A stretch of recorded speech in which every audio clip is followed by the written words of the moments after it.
Sugar Ray Leonard, Roberto Duran, Marvelous Marvin Hagler, and Thomas Hearns.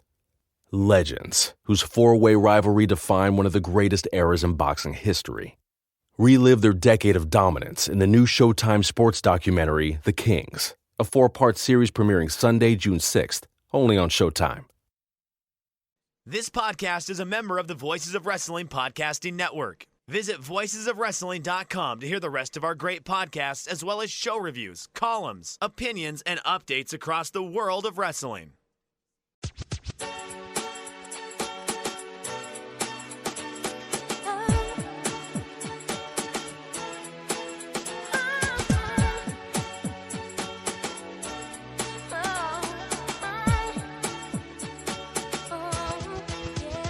This is Everything Elite, the world's best podcast devoted exclusively to All Elite Wrestling and the Elite Extended Universe.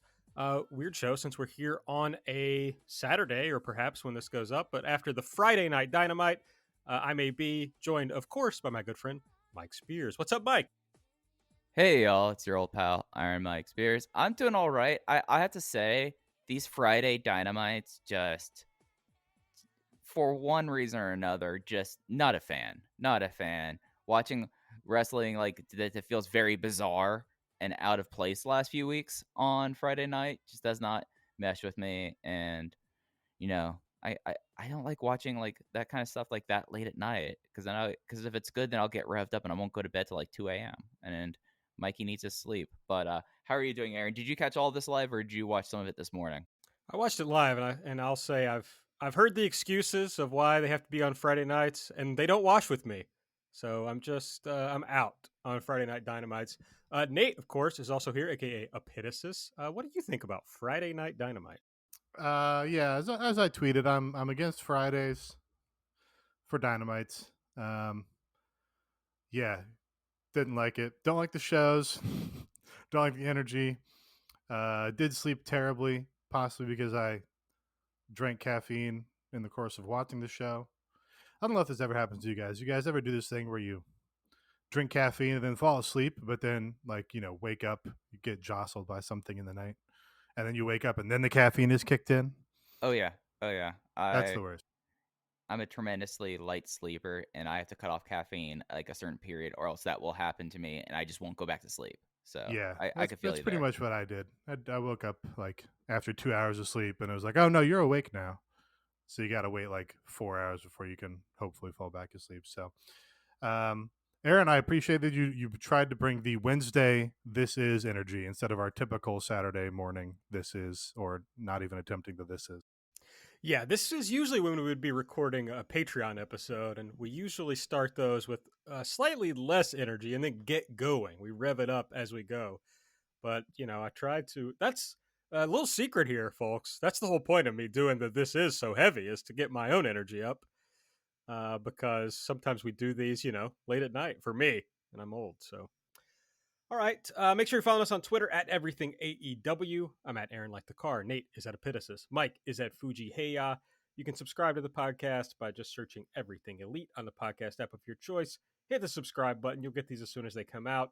If you use the Apple Podcast app, you can give us a 5-star rating and review there.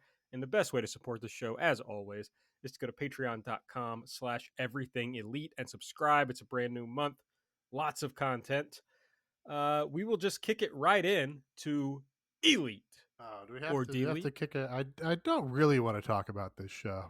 Nate, I have some bad news for you, my friend. I don't know if we have a plan B, if we have a Patreon episode idea we've been sitting on and waiting to do. I don't know. Nobody liked this show. It seems like maybe one of the most universally disliked Dynamites. I don't even know that there's much to say about it, because it's not like, well, we'll figure it out. But we'll bury the bad stuff. Any other tangents? Any other tangents we can hit up top? Any the F1 qualies happened, guys? I know you freaks are into that shit. Nate is calling for F1 discussion. This is the strangest thing that's ever happened on the show. It was an interesting quali, Nate. There were 4 wrecks, 4 red flags. Ooh. And this is in a thing, Nate, where all you're doing is driving around the course on your own. You're not trying to pass other people. And yet it's a street circuit. So there's a lot of tight turns, and a lot of people just went right into the wall several times. Now, are these top level people that crash on Yes. qualies? Really? Yes. The highest level. These are 20 of the greatest race car drivers in the world, and 20% of them managed to crash out.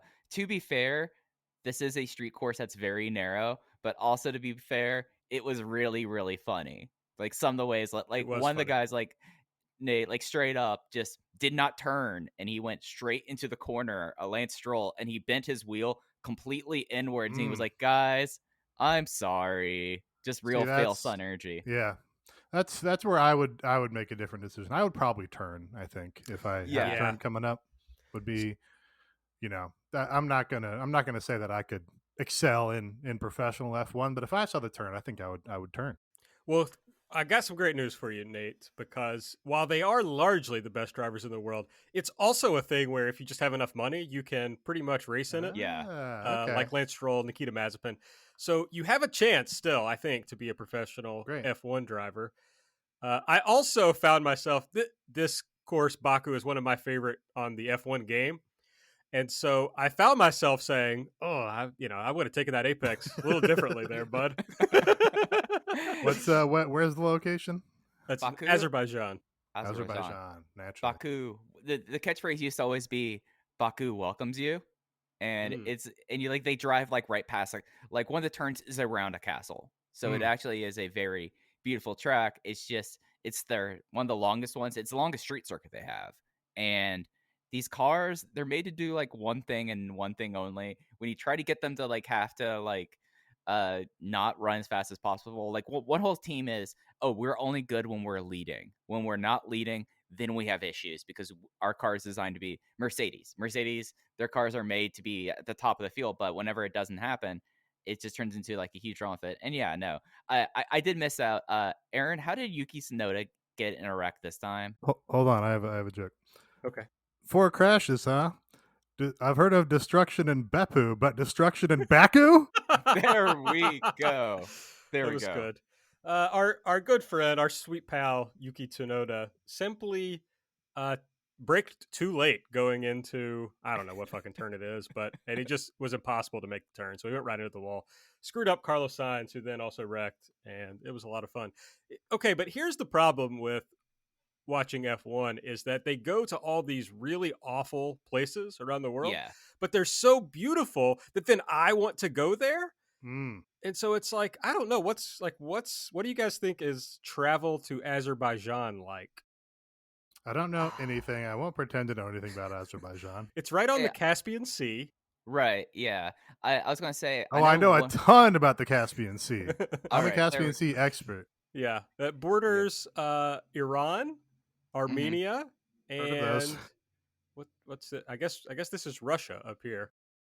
Right, yeah. I don't know if it's Azerbaijan or Kazakhstan, but one of the ones has like a full, I was watching a documentary about people going into like military like juntas and like their like cities. So like one of them has like an insane like capital city that no one goes to. So like this is the kind of stuff that I don't think it's Baku. I don't think it's Azerbaijan because Baku is the capital of Azerbaijan. And if you get anything out of this episode, and dear listeners, it is that Baku is the capital of Azerbaijan. I'm reading the State Department travel advisories for Azerbaijan. Level 4, do not travel. But the funny part is this: do not travel to Azerbaijan due to COVID-19. Reconsider travel due to terrorism concerns. Well, I'm not worried about terrorism. That doesn't worry me. That's fine. And I'm vaccinated. I'm not really worried about COVID. Right. I feel like if F1, I don't know, if you're rich and I don't know. Well, I have to recalculate because F1 guys are probably okay with dying because they drive those cars really fast and crash them into shit. So maybe that's not a good gauge. Yeah, I don't think death is a great concern. Yeah, suppose not. But yeah, it's probably one of those places, like a lot of places around the world, that if you are rich, it's probably easy and fun to travel to. And if you're not rich, it might be more of a struggle to enjoy a trip to Azerbaijan. Yes, that's probably true of most places. I guess you're right. Certainly outside of like Europe, that's probably true. What else? What are the other tangents we do besides F1? Nate, how are your succulents right now? Oh yeah. Succulents, all doing well. I don't think I've had any fatalities since the last time we touched base on the Congratulations. succulents. Thank you. My tea garden is overgrown to the point that the bottommost leaves are not getting enough light because they're getting cramped out by the canopy, the tea garden canopy. Because they're I got like, I don't know what it is, 12 plants grouped together or something. So I should probably make a move on trying to turn some of these tea leaves into a beverage. But I don't know how to do that, and it would probably be a mess. So the odds of me actually attempting it are pretty low. I think you have to dry it out, maybe roast before you boil. I mean, it seems like something you could be able to do, Boiling I can do. Roasting, I am not confident in my roasting ability. And drying out, literally, you let nature do it. So, unless you have a dehydrator with you, which I doubt you do. No, drying out I can handle. It's pretty dry in here. Nate, buddy, I've been on enough podcasts with you to have a lot of faith in your roasting ability. Thank you. I do own you frequently. I'm trying to find out. I'm not sure you can even travel to Azerbaijan right now. Yeah, I don't know if it's like one of the... It's not even like Australia where you're supposed to not be able to travel to unless you go spend 2 weeks in Auckland beforehand. Sure. Like, yeah. I don't think that it's like, hey, go hang out and... Auckland is the place to be anyway. Once you're in Auckland, there's no reason to go to Australia. What document? I've been watching a lot of documentaries lately. Well, New Zealand is where all the billionaires go now to build their bunkers and plan for the post-apocalypse. So I assume they're on to something, and they're probably because Australia is the fucking giant desert or whatever, that they're just like, no, New Zealand's actually fine for us. Thanks. Okay, I mean, I would just like everyone to know, if you've been worried about this, you've been following along through the podcast, only U.S. citizens with legal residency in Azerbaijan are currently permitted to enter. So stop your plans to travel to Azerbaijan. I'll have to check my important data folder here and see if I have any residency. Sure. I need to go check my safety deposit box at the bank to see if my birth certificate says I'm part Azerbaijani. All right. Well, the bad thing is if we don't talk about this show at some point, this is just going to go on longer. We will have to talk about it at some point. I don't accept the premise of that we have to talk about it. It seems again like a sort of arbitrary, self-imposed thing you've put on yourself. I mean, that's true. Although we didn't even do a show last week, I think the listeners are probably hungry for EE content. Well, yeah, I was going to say maybe we could talk about last week's show, but that was only marginally better. Yeah. Okay, well, we're going to do Elite or Delete, but I'm wondering if any... I only came up with one Elite pick, to be honest. Let's see what we have anyway. Nate, what do you got? I got mine. Hopefully this isn't yours. I don't have the notes in front of me, so I don't know if you marked anything. Did you mark anything? I did not. Just okay. Do your best. Signing Andrade is good. Andrade is a really great wrestler. He's got all the tools. He's got the presence. He's got the charisma. He's got the star power. He's got the look. And he can go in the ring. And he's very cool. He's ingobernable. He's just everything that you could want in a professional wrestler on your professional wrestling television show. So it's cool that he's in this promotion. And it's not just that they, have brought him in for a few dates like a Laredo Kid or a Leo Rush or whatever, but they seem to have signed him to a full-time contract. So that's great. Yeah, Andrade El Idolo is one of the more singular wrestlers in the world and did not see this coming. I feel like that the kind of the smart money would have been on him appearing in Ring of Honor, since he's doing stuff with his longtime close friend Rush, and Rush and the whole entire Munoz family are based in Ring of Honor, and they're doing Federación wrestling there. Great signing. I mean, this is like one of those guys that's like, if Andrade is available, you sign Andrade.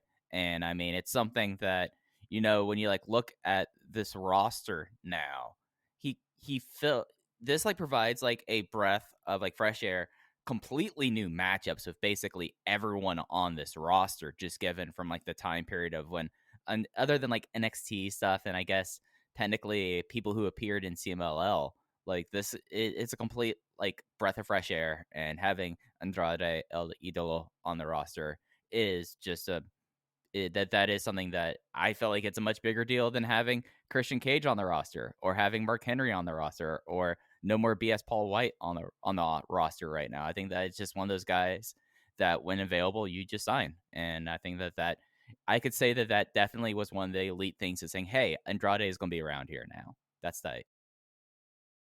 Do we want to go ahead and talk about actually debuting him, or do we want to save that? Well, that's my delete. So whatever you want to do.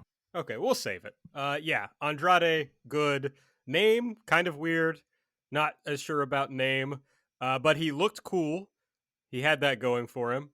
I think, based on how he's debuted, his first match should be squashing Mark Henry, and then, just really set him up for success there. But yeah, I hadn't thought about that, Mike. That's a great point, that he hasn't wrestled most of these guys. Like, we haven't seen these matches. So there's basically, they really can't start him in a way that I won't like, because it'll be somebody I've never seen him wrestle before. So that'll be cool. I'm very excited about it.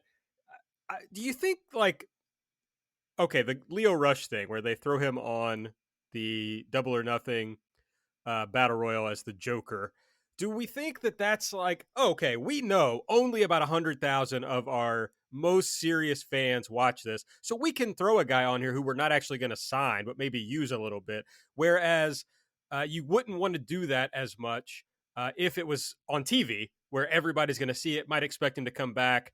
In this case, it's like not everybody even knows maybe that it happened, so they didn't reference it on TV, so no real big deal.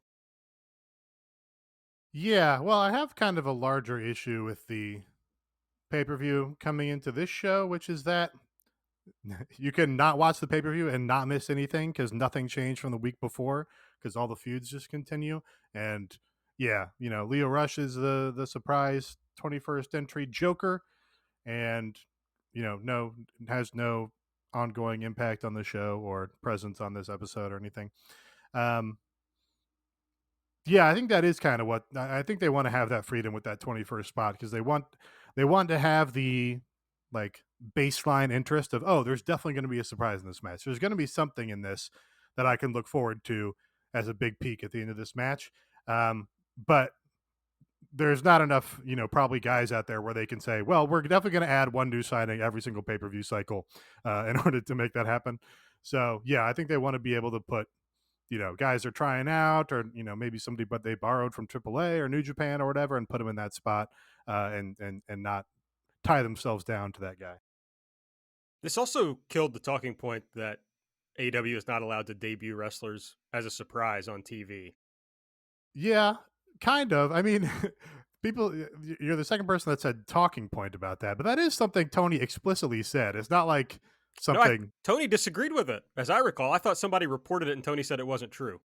No, I think Tony explicitly said that TNT doesn't like surprise. They want us to promote stuff if we have it on the coming up on the show. Is my recollection. I may have had that confused, but a weird.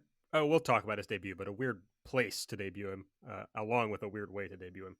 All right, Mike, your elite pick for this episode? Miro cutting a awesome promo, just proud as hell, giving thanks to God, and then shouting out his hot wife for no reason whatsoever.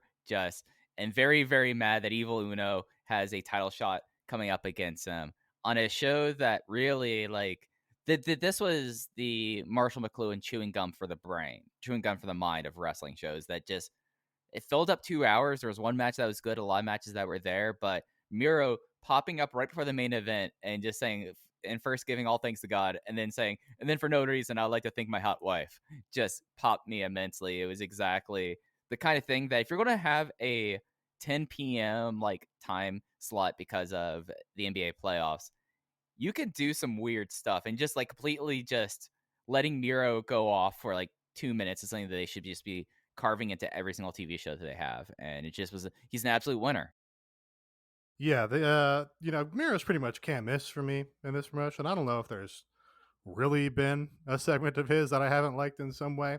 The Andrade debut has to give people some pause about saying Miro's debut was the worst one ever, because I will take being the best man at Kip Sabian's video game wedding over Andrade's debut any day of the week. Yeah.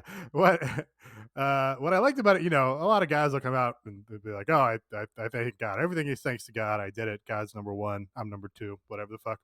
But he didn't. He wasn't just like, "Oh, God gave me all these blessings." He says, "I want to thank God for my power," which is very, very cool and badass, and probably the best kind of praising God you could do, I guess, because it's still like fundamentally narcissistic.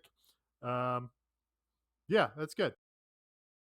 And yeah, as Mike mentioned, we get a reference to Lana, who was, of course, released and certainly could be appearing on our television screens in approximately 90 days. So we'll find out about that. My elite pick, it's the new AEW Women's title. I think that's a clear elite pick.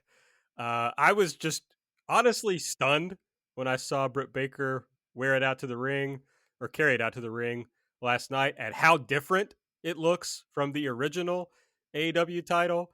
It really, the colors in the plates really just shocked my eyes for a moment. They just really stood out to me. The size of the belt, the size of the plates, the shape of the side plates, all that really stood out to me. And I was like, damn, that's a good looking title. I'm glad they changed from the old title, which was dissimilar and not as good looking. Yeah, huge upgrade on the title. I think really the size in particular, the size is almost overwhelming. It kind of takes your breath away when you see it out there. When you see Britt carry it out, or when Sheeta had it, you're just like, wow, that belt is making a statement. That is drawing my eye.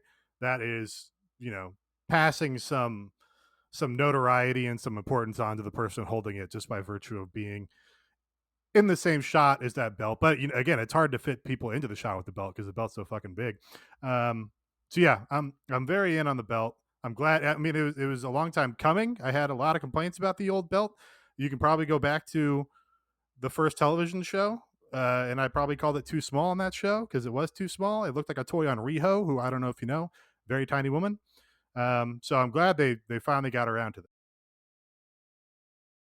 Yeah, it looks great, and it's something that needed to happen for a while. And I mean, especially considering that, like, through various reasons, they're now on the third version of the TNT title, and the men's title is like they're not going to change that up unless they really have to. And it was something that, like, the women's title, it was it was a good idea how the original one looked like in theory if it wasn't like 80% too small, like just like it was just only made it to 80%, whereas this one looks great. It's something that I think that we will probably identify that first title belt with the first three champions, Riho, Nyla Rose, and Hikaru Shida. I like the idea that if Britt Baker is going to be like this huge seismic thing, and this is like the new era that she's calling in, it's a new belt that she gets to color her way. And I think that it's very kind of appropriate here. And the whole entire segment that happened around the new title belt and McDonald's hamburgers was awesome. So, I felt like that it was just like an absolute success. Additional elite to Mike for not pointing out that I'm wearing the same shirt I was wearing when we did a podcast yesterday. So appreciate that, No, Mike. I'm not gonna. I wasn't gonna call you out on that. Thanks, bud. I mean, we all have days like that. Sure. I don't have any days like that. Listener elite, listener KY, also had a comment about this particular segment. Elite Nyla attacking the Big Macs. I was like, oh wow, Nyla's a person on this show again. That was exciting to me. I like that Nyla like made herself very conspicuous in this segment, and then like her like slowly coming and hitting up the cheeseburger, the Big Macs. I apologize, the Big Macs. I like that. That was a really funny kind of bit, and considering what all has kind of been on with Nyla over the last few months on AEW, which is nothing. She just kind of existed on Dark and Elevation. It's nice to see that this will be her path forward. Do we think that this is somewhat of a face term for Nyla, or are they just kind of riding Britt Baker's like crowd response and kind of seeing where it goes at this point? Yeah, I think the latter. I think they just want to see. They don't want to book against the reactions that Britt was getting right away. They didn't want to try and force that down the audience's throats. Maybe. Yeah, I can't say that they're going to go face with Nyla when she was still out there with Vicky, and we saw Vicky being the biggest heel on this show. Um, Yeah, that would be my guess. I think it was that Nyla did anything was kind of a relief because the lineup of the people in that segment was basically all the joke jobbers in the promotion. It was like Dr. Luther, Serpentico, TH2, who I like, but they're not not protected or established in this promotion. And then Nyla and I think Diamante. And it was like, oh, this is like they got the heel locker room B team out here to just stand behind Britt as set dressing for the hamburgers. um, so it was like, oh God, thank God Nyla isn't just the female Dr. Luther. The Brit thing is strange to me though, because I talked on the instant reaction show about how weird I thought the match was related to whether she's a babyface or a heel. They kind of tried to do both things. They got the nice big babyface reaction afterward, and she's got the big D&D chant. So I was curious how they would present her on this show. And then she comes out and cuts like a heel promo, but while alluding to the fact that she's very over with the crowd. So it's like, it's a delicate dance, and I'm curious how if it's gonna work. Yeah, it's tough because even if you do want to play into the fans liking her, you can't do that by changing what made them like her, right? You can't have her go out there and be a smiling babyface and be like, well, why don't you like her anymore? So yeah, it's a tough needle to thread. Yes, and that's something Mike and I discussed on Light, which is like she needs that edge to her character. I think we know that white meat babyface Britt Baker is probably not going to get us where we want to be. So No. she needs an edge. So I don't want to see them neuter that, but it's definitely delicate. Because the edge seems genuine and real, and like when she was giving a burger to Tony and Tony took a long time and she's like, Jesus, Tony, like that felt real. That felt like the essence of Britt Baker and why she's an effective and fun heel. Yes, that was great. All right. Well, now for the fun part. Let's talk about the shit that sucked on this show. Nate, I see you kind of getting lumber. You're stretching for this take, so let's have it. Is it getting lumber? Or is getting lumber? That's what I meant. You're about to lay down some lumber. Got some big wood. I will. I'll do a plug because we're probably going to bury the rest of this show. If you want to hear us positive about a show, the Patreon Instant Reaction show, we were, it was like a show of the year candidate. There were a ton of great matches on it that we liked for the most part. So if you want to hear us more positive about a show, go back and listen to that on the Patreon. It is kind of the meme that comes up whenever Cody does anything where there's a big screen hanging in arena and it says everyone's doing a great job, and then the red text except Cody. That's pretty much the tone of that show. But anyway, if you want to hear more positive takes on AEW, that's the place to look. Delete the introduction of Andrade was basically a debacle or a catastrophe.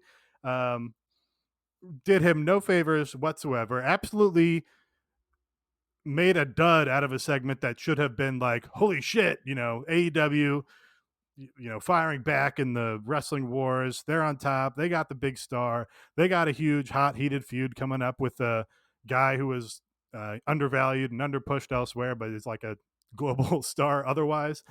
They squandered that in the way they introduced him for a couple reasons. First of all, Vicky Guerrero, just her performance in this segment individually, she like botched saying his name. Not that she said it incorrectly. She certainly did a better job than Jim Ross.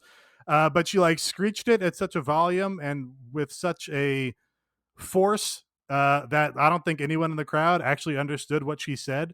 The television viewers, it was kind of one of those things where you hear something and you don't really know what it is, and then you kind of unpack it in reverse in your mind. So television viewers had Excalibur doing them a favor of being like, wait a minute, did she say Andrade? So that didn't help, because then she's like cackling on the microphone, which is a fucking stupid way to pull attention away from the big star you have debuting. She's cackling on the microphone while this guy walks out on the ramp, and then only then does probably, I don't know, 70% of the audience realize what she said or who that is. So that immediately dampened the impact of Andrade showing up here. Having this run directly after the Mark Henry interview segment, I kind of understand what they were going for there. I think they if you're a television viewer that's like, oh, Mark Henry, I liked him in WWE, I'm going to go see what he has to say on AEW, and that's why you tuned into this show, then it probably makes sense to be like, oh, guess what? We got this other big star from WWE too. Keep watching because exciting things are happening. I kind of understand that, but the segment in general had a weird energy from the top. I guess the fans really kind of had a weird energy throughout the show, but it just didn't feel lively or vibrant or urgent.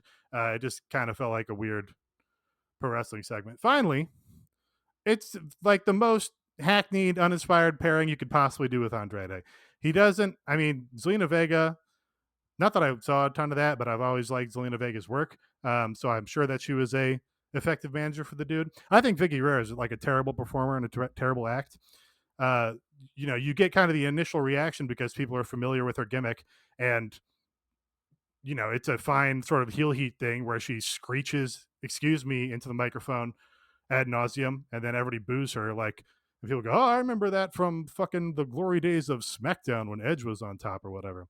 But then she has to fucking talk and do more, and that's not the end of her appearance.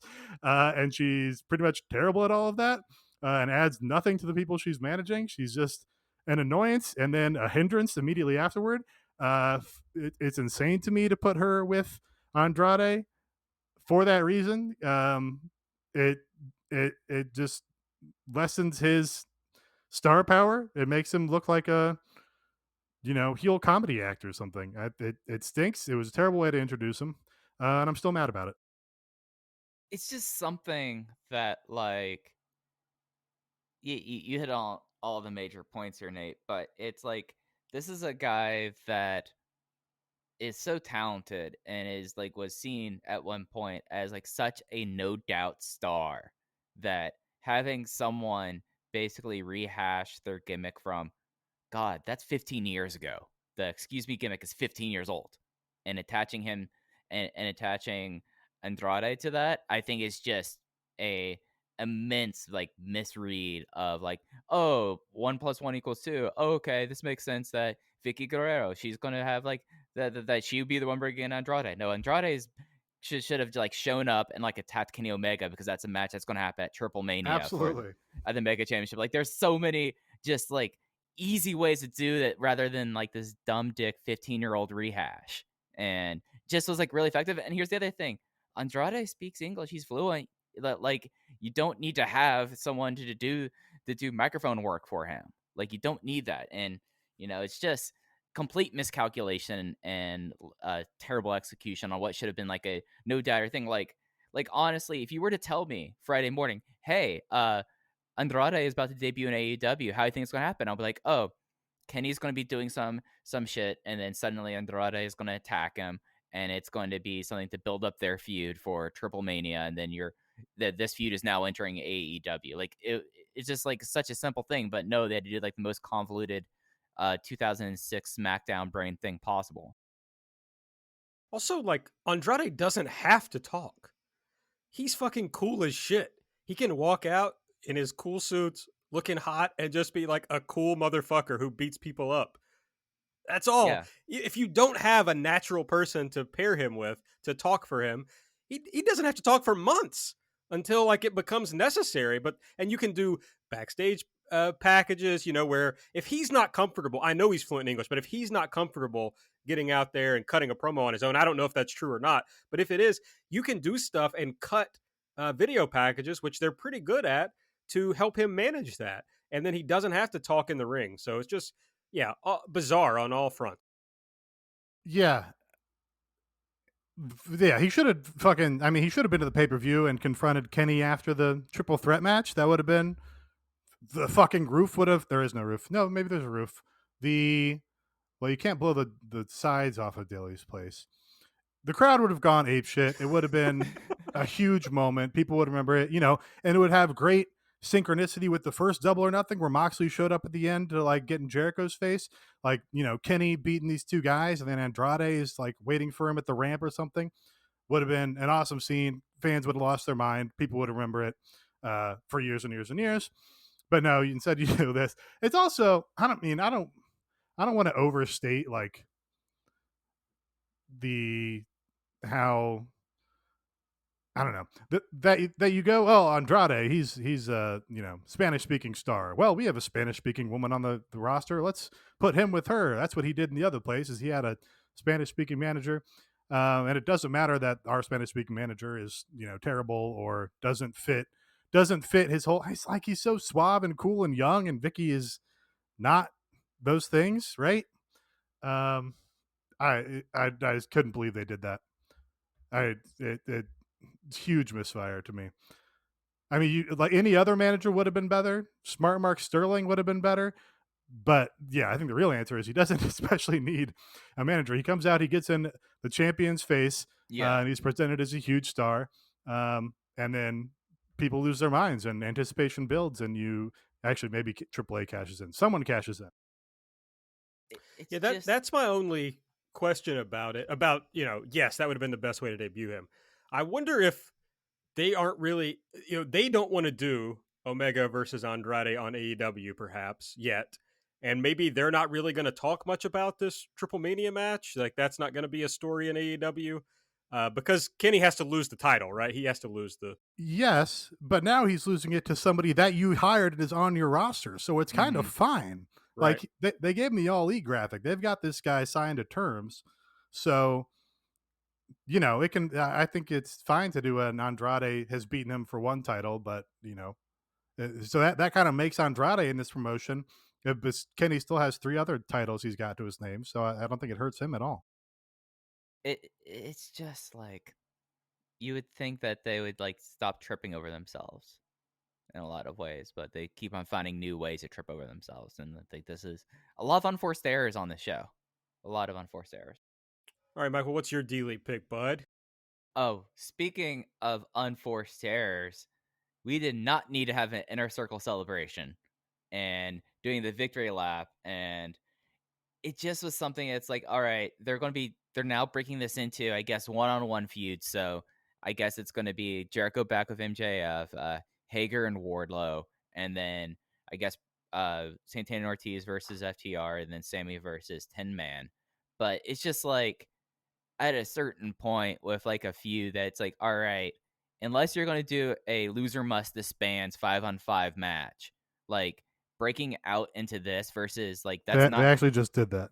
Well, I guess Pinnacle didn't have to disband. They did not have to disband. It was not a loser must disband. It was if Inner Circle. But it's just kind of like a backwards way of doing this feud now. Like, okay, now we've done all these big matches, so now we're breaking them down to one-on-one matches. And it just kind of, it's just like prolonging it, especially considering that like Sammy came off as such a big star, and the way they presented him as the winner of the match, the person who defended the Inner Circle, and he's cutting promos on Shawn Spears. Like, it just makes no sense whatsoever. However, the fact that we're going to get a Lions Den match with Jake Hager and Wardlow, I think Jake Hager does not know that Wardlow is trained in Brazilian Jiu-Jitsu. So we're going to see how that goes for him. But the rest of the segment just went on forever, and good for everyone getting a free t-shirt. But yeah, just completely bad.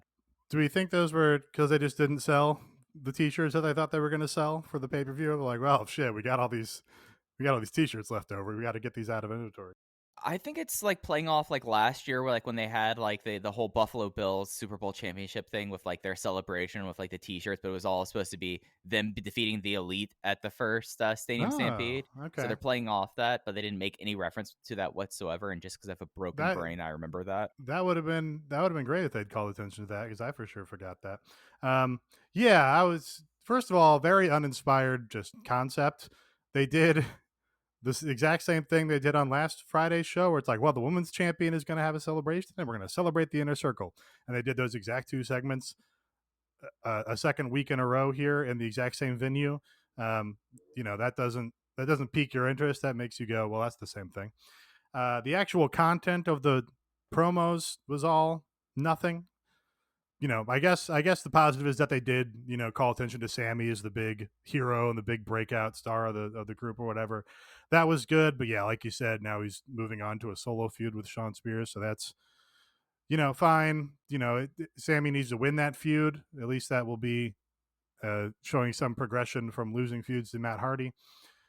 And yeah, Wardlow and Hager as an MMA fight, that's a funny gimmick. So I'm into that. But yeah, this is one of all of the segments on the show where the pay-per-view feud is just continuing, even though the pay-per-view match should have been the blow-off of all blow-offs. You had the second huge gimmick match where one team must disband if they lose, and then you turn into TV the next day or the next week, and it's just nope, they're still going at it up and down this card. Everybody's still going at it. It does not. It kind of makes, maybe this is overstating it. It kind of makes you feel like a jackass for buying the pay-per-view and expecting anything would like change. It's just like no, nothing of importance happens on the pay-per-views. It's like an episode of The Simpsons where they make a big ridiculous to do at the end of getting everything back to status quo. That's what happened on the pay-per-view because all the feuds are continuing, nothing changed. And it's like, well, why? Yeah, it was a great show, but if you're invested in stories and invested in arcs and want to feel like, oh, I have to see this because something big and important is going to happen, well, it's not. Nothing's going to happen. If things happen, it'll happen on Dynamite. It's like when WWE figured out that the network was a thing where they weren't really getting revenue from the pay-per-views anymore, so they literally stopped doing anything of import on their pay-per-views and would just do rematches on Raw the next night.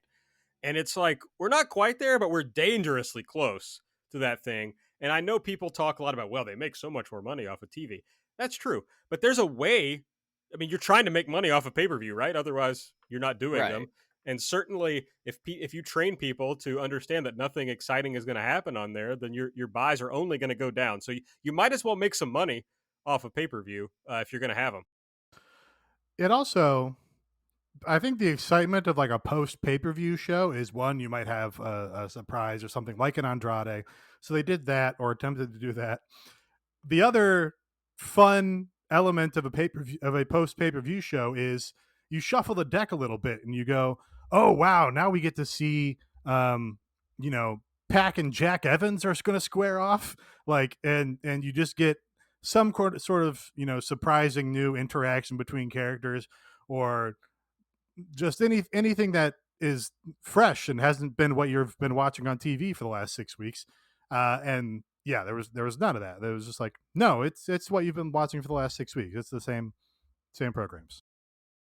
Yeah, I mean, I hadn't thought of it that way, but as I look through this run sheet, it's like literally no two new people interacted with each other. Oh God. Okay. My delete. Well, those were basically the two that I wrote down. I'll just do the listener delete and we can talk about this. Listener Shortshine says, I stopped bothering to delete JR like a year and a half ago, but seriously, put him out to pasture. I know there's been a lot of JR discourse, Jim Ross discourse.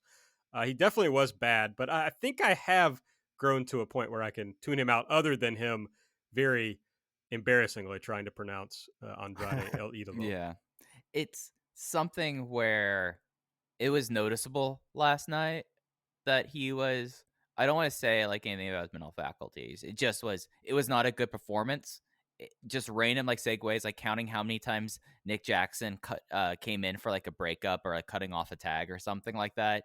Just like, it wasn't like the cranky JR. It just was like bizarre JR. And I'm like the same way. Like, I'm able to, unless your commentary that I really enjoy, I will zone out on you very quickly.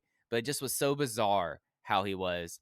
And it's something that like you look at what happened on Double or Nothing, where like they set things up to have a lot of like special announcers come in there. Don Callis comes out for 2 matches. You had Taz out for Cage versus Page.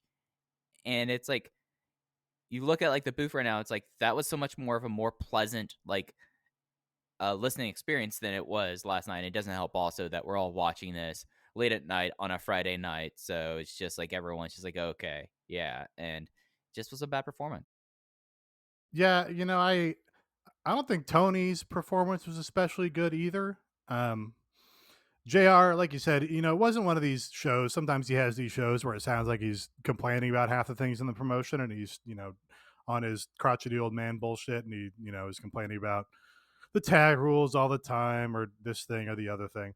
It didn't feel like one of those, but it felt to me like both JR and Tony did not have a ton of specific insider analysis into these matches or feuds, even though these are feuds that have been going on for 6 weeks, and you should have kind of an idea of what the arc of the feud is, or what the themes of the feud are, or what the motivations of the characters are, and how you can tie that into the matches or their actions or whatever. It kind of felt like they were just doing their pat lines of, oh, here's what we say when this kind of thing happens in a match, or here's the, you know, half-assed sports analysis of what this means with this move at this time in the match.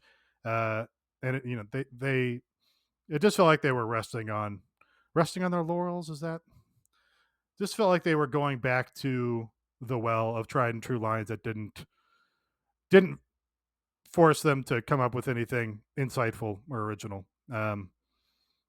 Yeah, so that's usually not really a problem with Tony. Tony usually kind of brings an energy that kind of uh, allows him to just say low content things, or just like be amused or pleased with something or surprised by something. But this maybe it's just the time slot, and those guys don't have the great television energy at that time in the evening. And this isn't an excuse for them, but they may also be bored of these stories that have been going on and haven't changed. But their whole job is to like inject new life into them. If that's what's going to keep going, they have to be the voice that convinces us that this is exciting.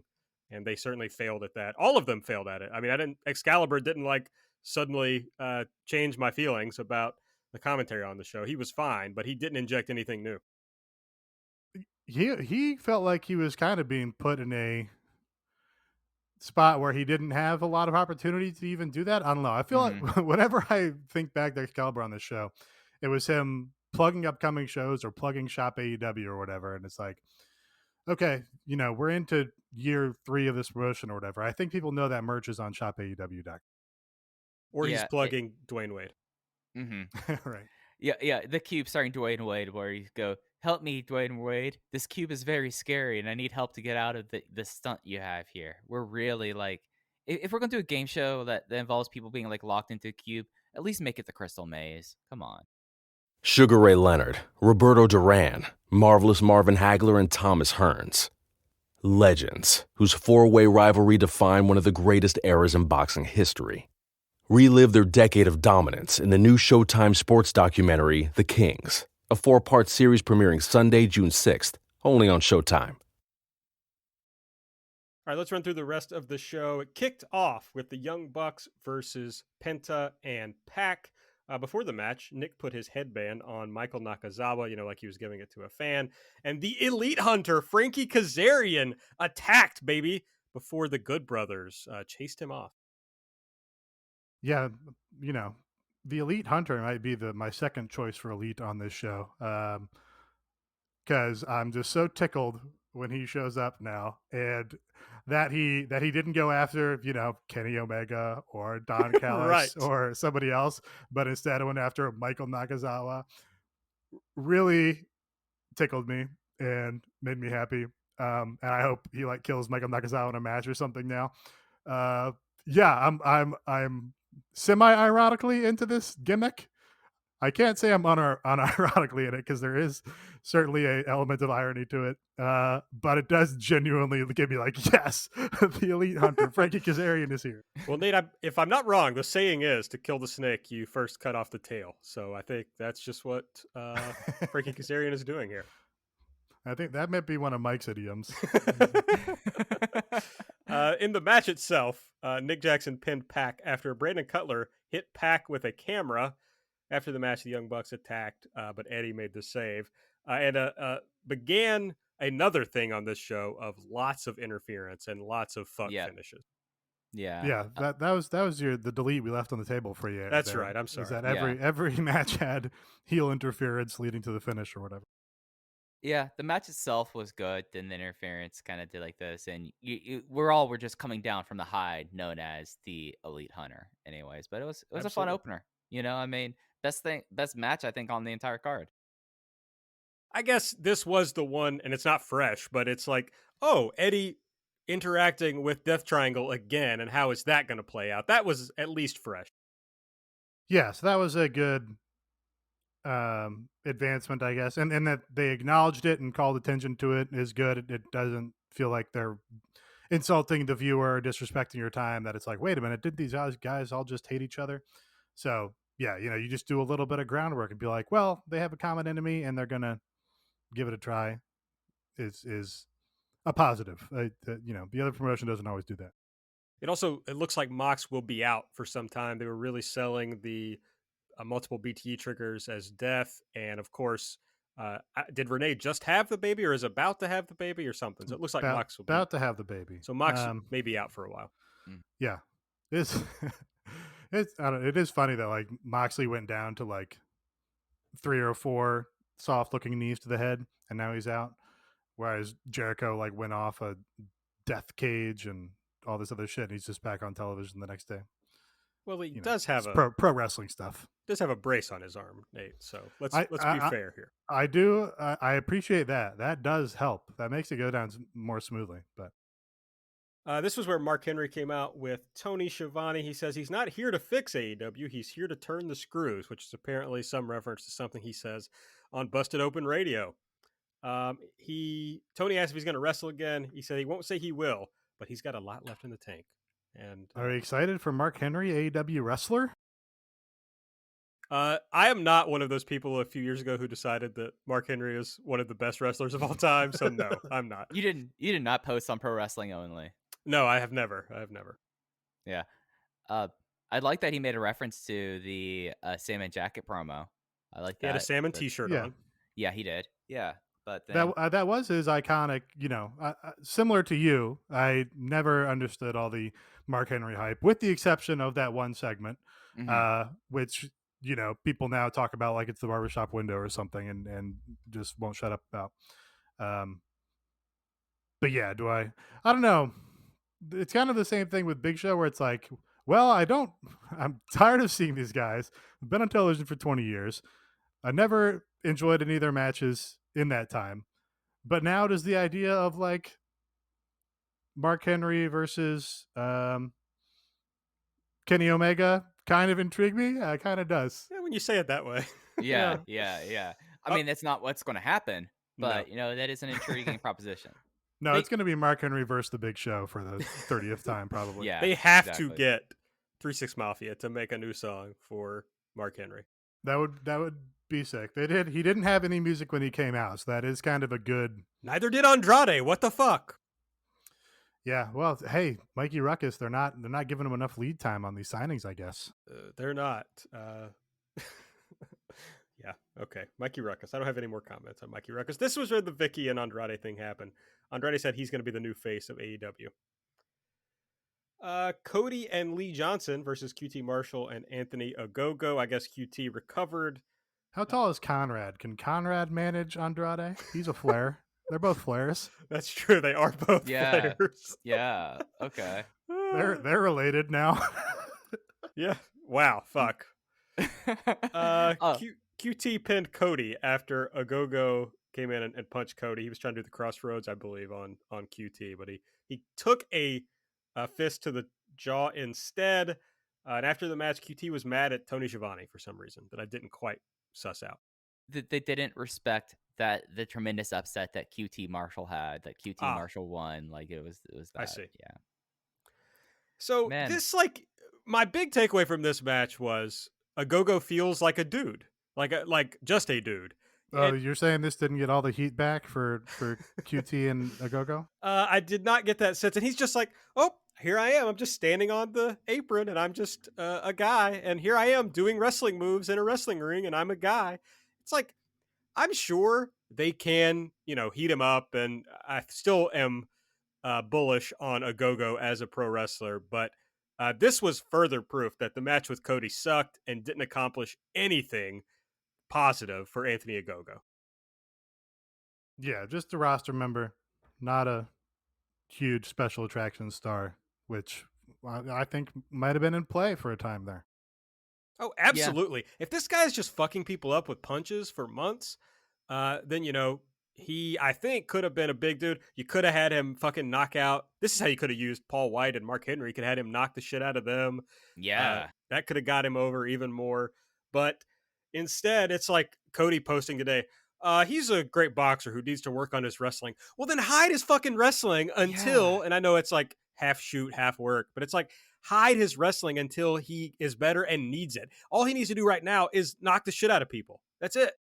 It's also very annoying that Cody is constantly putting over his opponents to be like, oh, Yeah. well, he's a great talent. We don't always see eye to eye. It's like, no, you're supposed to fucking hate this guy. Yeah, it sucks.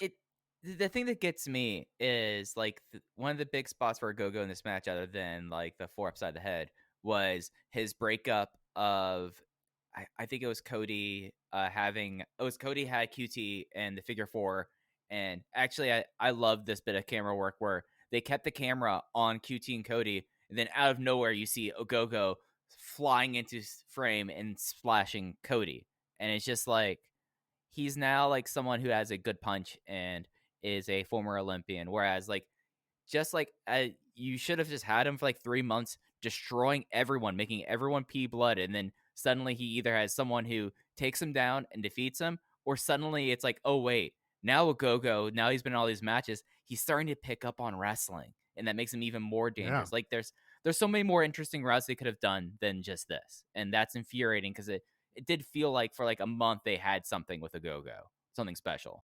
Yeah, it's like how many MMA storylines have there been about a guy who's like one-dimensional, but people still can't get to his weaknesses because he's so strong in this one dimension? And then Ryan Hill, yeah. right, and then maybe he figures it out, maybe he doesn't. Obviously it's pro wrestling, so he figures it out at the end, doing the wrestling. And it's just like a fucking easy. You want to talk about sports-based stories? That's a sports-based story that's easy to tell, and they fucked it up. I mean, they pissed all over it. I'm mad about it, honestly. Yeah, no, you're totally right. That would have been, both those ideas would have been great, but they just wanted to do, no, I'm the American dream, and we love the truth. And what does this accomplish for Cody? Like, what did he earn? What did he gain by beating a Go-Go? He's already a huge star. The crowd already loves him. If anything, all he did was like irritate people on the margins who like maybe aren't your base of fans, but like I don't get what Cody gained out of this. It makes it look more like a Go-Go is like Hager, where Cody's gotten past him. Now he's going after QT, like a higher person in this feud. A Go-Go is just like a stepping block, which is bad. Stepping stone, I think. Yeah, I mean I think that feud structure makes sense for a lot of different feuds, and it would have made sense if they had talked about the factory betraying them and Cody was pissed about that and out for blood for that reason. But he wasn't. He forgot about it after, he put him in the figure 4 on top of a bus. Then he forgot about it. It was old news. He didn't care anymore. And then he was mad because the guy was like, America fucking stinks. And Cody's like, no, it's good. What a story. Then we had the Inner Circle celebration, which we talked about, but I will point out that Santana really got to the meat of the story here when he asked, what did we really accomplish by beating could be said about a lot of feuds on this. Yeah, the whole show. That should have been the subtitle for the entire episode. What did we accomplish? Yes. The Best Friends had a backstage segment, or pre-tape really. They said, Kenny, the sunglasses comedy guy, had you beaten twice. And Orange says, if you think this is over, it's not. So I guess we're still getting some sort of build to Kenny versus Orange. Yeah, that's interesting. I didn't think that was going to be where they went with this next. But I have to say, I really like the framing that Chuck Taylor brought to this, where he's like, I don't even know why, like he was upset about doing this backstage promo in a way that was logical and like totally, I've said it a million times that the Best Friends understand like the correct tone of this promotion more than anybody else, but it's just Chuck Taylor being real and tying it perfectly into his pro wrestling character as the friend of this guy who got fucked in the match, and then he has to go and they're like, oh, let's do a little promo with you backstage, and he's like, no, I'm fucking pissed off about it, and he just brought the right tone to that, and it just I love that act, and that goes, it's not just like detached irony boys or whatever. It's like a great pro wrestling expression of what Chuck Taylor's character is. Then we had Kenny Omega backstage with Don Callis and Nakazawa. Alex Marvez shows up. They're like in a control room. They're working on some video. It made me think of like, Saturday morning WWF television. with Sean Mooney back there, you know. He says the best friends are accusing you of cheating. And Callis says you should be talking about what we're doing right now. We have the raw footage. We're going to be talking about the conspiracy to screw Kenny Omega. Marvez brings up Jungle Boy and that he's going to be facing Kenny. Kenny points out that Jungle Boy didn't beat anyone of import in the Battle Royal, no one in the top 5. And he says there's a big difference between a Jungle Boy, a Jungle Man, and a Jungle Champion, which I thought was funny. He's Jungle Kiona then came out. No. Kenny sang Baltimore, which I thought was a good little bit. Yeah, and it went right into the like. This was actually like I felt like the production on the show, and I usually harp on this. Like they did some cute things, like the camera angle, and having this, like Kenny singing, like almost immediately go into the actual version of Baltimore as Jungle Boy came out immediately after that. Like this was a cute segment. I thought that it accomplished what it set out to do, and I really am interested in what Don Callis's film editing inspirations are. That there's a lot of different ways this can go. This video that's going to happen. This conspiracy victim video. Yeah, I think this is a good, month-long promo or promotion. No, program. That's the word. Program. There's a nice month-long program just to have Jungle Boy as a intermediary challenger who's gonna, put up a valiant fight against Kenny. And they're doing a good job building. I guess this is probably the freshest thing on the show. I guess so. Yeah. And it did go right into Jungle Boy and Christian Cage versus Private Party. Jungle Boy tapped out Mark Quinn with the snare trap after the match. In a continuation of the absolute SmackDown energy on this show, Matt Hardy attacked Christian. Yeah, the match was good, solid match. Yeah, long. Yeah, I like the sort of the mix up of little tag partners they did here. The Private Party, I think, is continuing to develop. They're I wouldn't have expected that they would be this fun as heels, but their heel performances always kind of surprised me. Like, oh yeah, okay. The 5-second pose thing they did in here twice was funny, like forcing Christian to do it. Reminds me of like Casey a little bit, how he would force guys into the b-boy pose in Dragon Gate. So that was good. Yeah, this was a solid match here. I was just appreciating, like, hey, remember when Matt Hardy was on every show every week and also on every vlog every week, and we were just saturated with Matt Hardy, and we have kind of gotten away from that, I think, in this last cycle. But yeah, if you're gonna do Matt Hardy and Christian, I think you kind of just gotta, like, I don't know, wait until Jeff's contract is up or something, and so you can really do it instead of like doing just an imitation of this old classic feud. Yeah.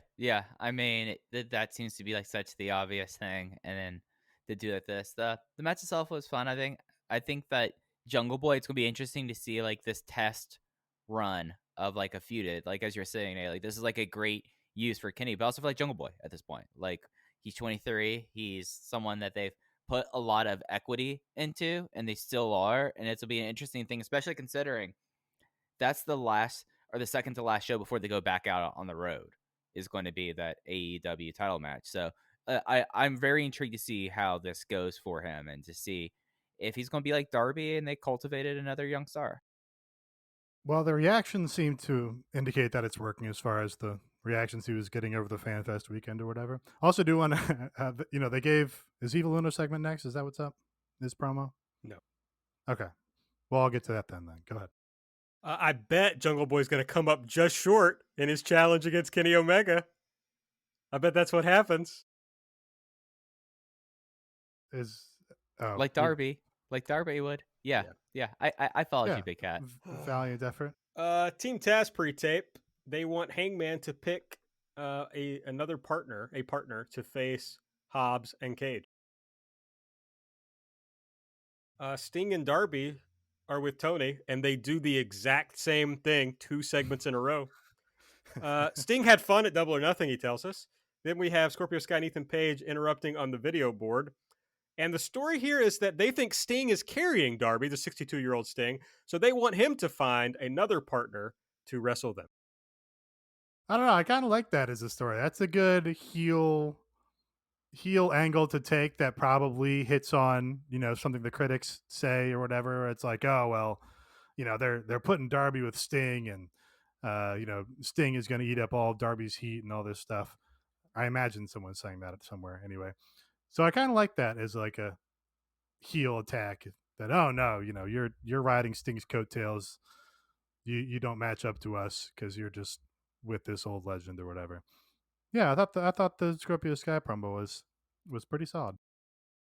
Then we had the Brit celebration. She does the thing that the Inner Circle did with the T-shirts, except it's McDonald's coupons, and also except they don't actually have them. They're not actually there. She has all the coupons because she did all the work herself, and of course Nyla destroys the hamburgers and leaves. I got annoyed that they called attention to it being coupons. Why not just say they gave me 1,500 hamburgers? I don't know. That was why do you have to say it's coupons? They think everybody's on Twitter, I think, and so that everybody would know Yes. already that they're coupons. Yes. The thing I didn't say about the shirts earlier. Usually, when you get a free T-shirt, it's like extra large or 2XL. It's like if you're 5'6" AB, it's like the free shirt they give you never fit.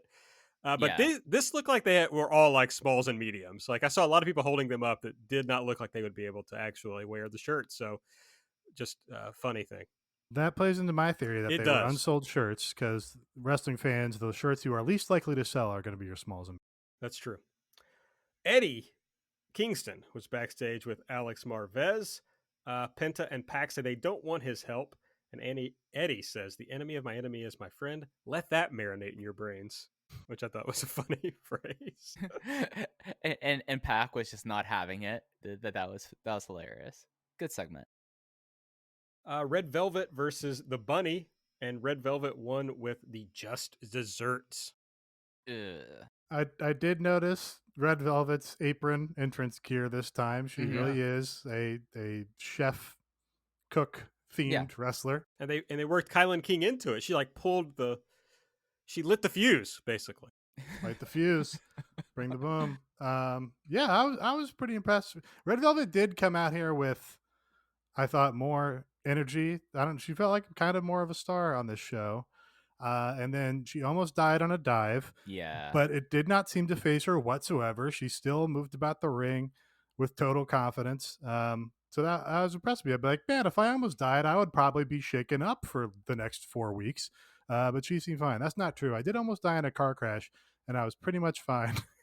And I didn't care at all. So I guess that's not true. But credit to Red Velvet anyway. So this will also Yeah. be good for your potential F1 run. Right. Nate. No, this is maybe my next move. I did recently install the Illinois Lottery app, so this is Okay. that's my first step on the road to being an F1 race. Excellent. There we go. Yeah, I've seen a lot of dives in my day. That was one where everyone messed up on. Like Ali wasn't there, Red Velvet went short, and the finish of this match was weird too. Like loaded, like giving Ali like a loaded fist, and it didn't matter whatsoever. And like the fact that Big Swole and Kylan King hopped up on the turnbuckle to like point it out there, and it almost like this, like the distraction didn't work. It just was it kind of turned into a mess at a certain point. But Nate's absolutely right. Like Red Velvet, especially like with like everything on Elevation and Dark, and now bring her back up to Dynamite, like feels like there is something there with Red Velvet. And I think that ever since that she's been, each opportunity Red Velvet's been given, she's knocked it out of the park. So it's definitely earned. They're doing a Powerpuff Girls color scheme with Big Swole and Kylan King, they said on Twitter. So hey, they got an idea for those girls. That's good because they weren't doing anything. So The Dark Order was backstage. John Silver says they wanted to give him a TNT title shot, but he's not cleared. So Uno is getting it instead. So really big vote of confidence in Evil Uno here. yeah, this was very amusing to me because it's like, oh, Evil Uno got a surprisingly big pop. Let's give him a title shot. That's what I imagine their thinking was. It's not, especially illogical thinking. You may as well see what the interest level is for that. And it's very, who would have imagined, 3 years ago, who would have imagined a year ago, who would have, let alone 3 years ago or 5 years ago, Evil Uno versus Miro, FKA Rusev for a title match? Not me. Then we had Miro backstage where he shouted out to God and his hot wife. And the surprising main event, the bull rope match, Dustin Rhodes versus Nick Komoroto. and Dustin won with the top rope bulldog that he does, that I'm sure has a name, but I don't remember. Yeah, whatever. We got a war throw. We got to see That's Fuego go flying into the crowd. Oh yeah, that that was rocked. probably the peak of this match was Fuego showing up to pay off some Sammy Guevara vlog canon where Dustin Rhodes has been hyping him up and mentoring him. You know, kind of makes me think, hey, they might try something with Fuego here. Maybe we'll see with this. The one thing that was a negative though is they did not throw him into the part of the crowd where Lexington's own and Aaron's close personal friend, the Iron Beast Shane Mercer was, where Shane Mercer should have caught him and then thrown him back to Nick Alvarado. The Iron Demon Shane Mercer. He's only Iron Beast when he's with That's Kyle right. Kyle the Beast. Beast, I apologize, Kyle Shane. Yeah, Shane Mercer was there, so I am hopeful that he's going to be on Dark this week. I have to guess. I don't think they brought him down for crowd work only. Yeah, but that would have been an insanely sick way to debut Shane Mercer, is for him to have caught Fuego. That would have been fucking sick. Now I'm at the same time hyped up about that possibility and pissed off that it did not occur. Did not happen. Then would have his debut would have been, I don't know, 100 times better than Andrade's. Like, you can't do that. Weird choice for a main event, I thought, especially like when you're asking people to watch your show at almost midnight Eastern time. Strange. But if it felt like when. Sorry, go ahead. I was gonna say, like, they like having the Bucks kick off a show, and then you look at the other 4 matches. Cody could have been, I guess, they could have done Cody there. They weren't going to have Private Party and Christian Cage in the main event and the women's match. Like, this one kind of was slotted to go there when you look at how the card was laid out after that opener. Yeah, and you had a babyface win on top. That probably is better than having QT cheating to win or whatever at the end of the show. And also, it mostly just feels like they were punting because they know nobody's gonna watch after the 11 o'clock Eastern hour. I can't. What time was it in my time zone? It started at 9. Yeah. So after the 11 o'clock Eastern hour, a lot of people are asleep.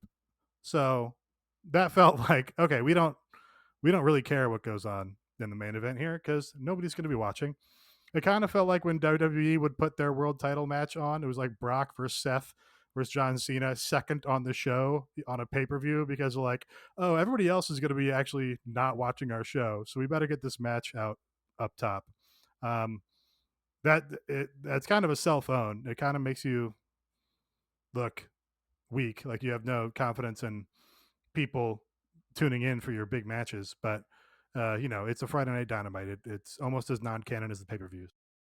I don't remember what exactly was on at 11 or how that played out, but if you look at this show after the Jungle Boy and Christian Cage match, it goes backstage segment, Sting and Darby, Brit celebration, Eddie backstage, Red Velvet versus Bunny, Dark Order backstage, Miro backstage, Bull Rope match. So it's like there is nothing in probably the second half of the show. I think Inner Circle was the main event of the first hour, I think. Yeah, so just a weird show. I think that was kind of the true main event, and then they're like, well, that's when our Rampage show would end, so everything from here is just like is fake. Yeah, is Dark Elevation plus. Well, where we never mail it in, folks, is over at patreon.com/everythingelite. This week, the big show, coming from last week, I guess, is the Double or Nothing Instant Reaction. You can still check that out, especially because it's, the beginning of the month. Good time to go check that out. Mike and I did our light preview of Dynamite, which we'll be doing even for the Friday Dynamites, of course, and the Saturday Dynamite, I'm sure also. So I guess I don't need to be doing my my late recordings on Tuesday nights. Is that what you're saying to me? You don't have to for these Fridays. We're not going to be doing light until Friday morning. Okay. Our version of our part of light. Good to know. Yeah, so you could do those, and then next week or Monday, not next week. I don't know when this will come out, but starting Monday, the 7th, we'll have a new Patreon episode out that's mostly about the WWE releases and like kind of what we see as a possible way forward for those folks if we can see them in AEW. And we're going to talk about the midpoint of the year and go through some of our awards categories of where people stand at the midpoint of the year. So That'll be out on the 7th. We have a Discord, so if you sign up for our Patreon at the $5 or $8 level, you can join our Discord. And the other big thing about our Patreon is that on our normal shows, we do a live instant reaction right after Dynamite. We're not doing those with these Friday night shows, but when they're on Wednesdays, normally we go live right after. And if you're on the $8 tier, you get all those and the replay until the show goes up. Well, the replay stays forever, but you might not need it after the show goes up. So that's patreon.com/everythingelite. Next week on Dynamite on the 11th, so it'll be on Friday night again. We have the TNT title Miro versus Evil Uno, the Young Bucks and Brandon Cutler versus Pac, Penta, and Eddie Kingston. And Hangman has chosen 10, Preston Vance, as his teammate to go against Cage and Hobbs. It feels like maybe 10 is going to start getting some semblance of a push. I think they must have data that suggests 10 is worth trying out here. They gave him that Darby Allin title match main event, so they must think they have something with 10. Can't remember the last 5 match I saw. He's been on Dark and Elevation. Can't remember the last 5 match I saw. Was he in the Battle Royal? You might have seen 1 5 match. I don't think he was. I don't remember. And then, of course, he was in the Battle Royal. Even though they told us it would be in 2 weeks, in fact, in 3 weeks, we'll be seeing Kenny Omega versus Jungle Boy for the AEW title. And that's going to be on a Saturday night. So they're really just all over the place with these Dynamites throughout the month of June. And I think the next 2 Dynamites are taped. Yeah. Maybe with no crowd. I guess all these ratings you throw out because none of these represent people's actual viewing. Yeah, you just hope, and they've done a good job of this, of their viewers being resilient, although they haven't had a full month of weird showings. So it'll be really interesting that the first one in July of how the viewers bounce back for that one. Yeah, because wasn't it that their DVR 3s and 7s were enough to be about where they were at on Wednesdays? I think the +7 was over 1 million. Yeah. So yeah, I think still resilient, but people understandably not staying up, to midnight to see Mr. Freak Beast main event. Well, I wondered because I remember that Saturday Night Dynamite they got a normal rating, it did very well. So I wondered if the Fridays would, but I guess that had a really good lead in, right? That had coming right off a big NBA game, an NBA game, yeah. And it's also different because I think Friday night television viewing is a lot different than Saturday night television viewing if you look at the normal charts or whatever. It is. That's what now we miss because Showbuzz Daily, I guess, is dead. So we miss the context of the number. It really doesn't matter, the total number, even the demo number. It's more about where were you in relation to how many people were watching television that night. Yep. All right. I guess that's it. Make sure you're following us on Twitter at EverythingAEW. I'm at Aaron Light the Car. Nate is at Epitasis. Mike is at Fuji Heya. Subscribe. Give us a 5-star rating and review on the Apple Podcast app. And go check out patreon.com/everythingelite. Good thing, Nate, you forced those tangents on us early because you were right. We didn't have a ton to talk about this show. Yeah, no, I was just thinking, wow, this is a shorter episode than expected. It didn't feel like we were going short, but no. But that's okay. I'm sure people didn't just want to hear us bitch about the show for 2 hours. So, okay.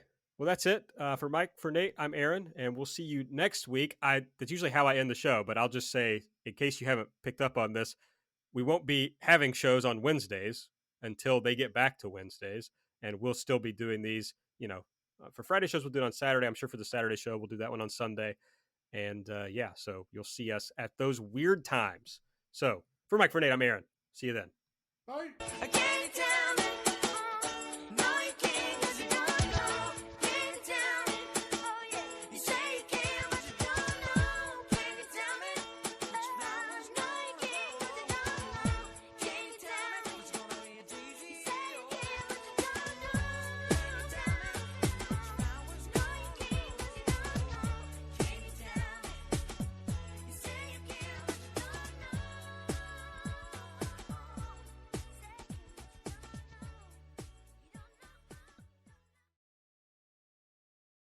Sugar Ray Leonard, Roberto Duran, Marvelous Marvin Hagler, and Thomas Hearns. Legends, whose four-way rivalry defined one of the greatest eras in boxing history. Relive their decade of dominance in the new Showtime sports documentary, The Kings, a 4-part series premiering Sunday, June 6th, only on Showtime. Hey guys, it's Mike. As you know, I adopted my pup Rocky from a local rescue. Now, when people asked me what kind of dog Rocky was, I was always stumped. I used an Embark dog DNA test to decode my most puzzling questions about Rocky. You can also learn about your dog's inner secrets with Embark, the highest-rated dog DNA test. Unlock over 350 breeds and screen for over 200 genetic health risks. Save $50 on a breed and health kit with promo code KIT at embarkvet.com. Again, that's promo code KIT.